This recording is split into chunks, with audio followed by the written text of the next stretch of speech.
Welcome back to the channel, everyone.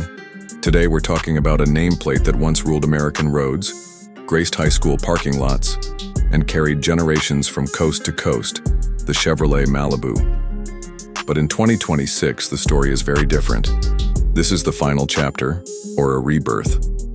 This is the 2026 Chevy Malibu, and it might just be the last of its kind. The Malibu has been Chevrolet's midsize sedan hero since 1964, over half a century of history. From muscle car roots to family car practicality, it evolved through the decades. But by the early 2020s, the Malibu started to fade into the background. SUVs dominated, crossovers exploded, and sedans? Well, they began disappearing. Chevy pulled the plug on the Impala. The Cruze vanished, and whispers grew louder. The Malibu was next. But here we are, in 2026, and against all odds, the Malibu returns. Not quietly, not timidly, but with a futuristic redesign that shocks almost everyone who sees it. Let's talk design. The 2026 Malibu looks nothing like its predecessor. It's lower, wider, and sportier than ever before. Up front, you'll notice a full-width LED light bar that spans the grille, with a floating Chevy badge dead center. Slim, blade-style headlights give it a futuristic face, one that feels closer to an EV or concept car than a traditional sedan. The hood is sculpted with deep lines, and the side profile? It's coupe-like, with a sleek roofline that flows into a stubby rear deck. 20-inch wheels and blacked-out trim give it an aggressive stance. In back, the tail design is bold, sharp taillights, an integrated lip spoiler, and a clean, wide rear bumper that subtly hints at performance. The Malibu is no longer a safe design. It's a statement. But what's powering this machine? Here's where things get interesting. Chevrolet offers the 2026 Malibu with two different powertrains. The base is a turbocharged 2.0-liter four-cylinder producing around 240 horsepower. Efficient, but with a surprising amount of punch.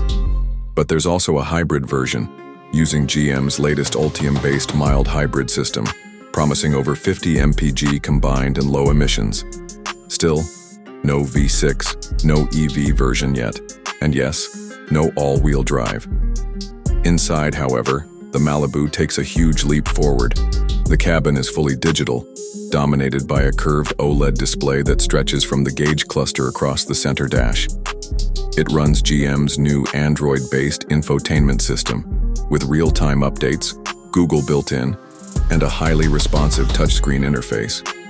Materials are vastly improved, with soft touch panels, contrast stitching, metallic accents, and ambient lighting.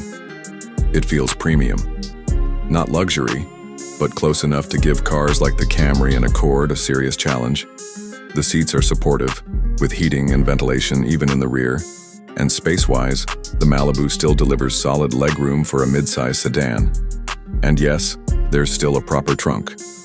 But here's the real question: why bring it back? The Malibu struggled in North America during the 2020s. Sales dropped year after year. Consumers left for crossovers. In South America and parts of Asia, the car survived a little longer, but even there it started losing ground. Chevy had two options: kill the nameplate or give it a last chance. And in 2026, they gambled. Chevrolet's strategy is clear. This new Malibu isn't for everyone. It's aimed at a very specific audience: those who still want a sedan. Commuters, families who prefer car dynamics over SUV bulk, and those nostalgic for a time when sedans ruled the roads, but who still want modern tech and bold design. So will it work? That's the big unknown. With cars like the Toyota Camry going hybrid only, and the Honda Accord leaning heavily into EV style, the Malibu finds itself walking a very thin line between performance and efficiency, between mainstream and daring.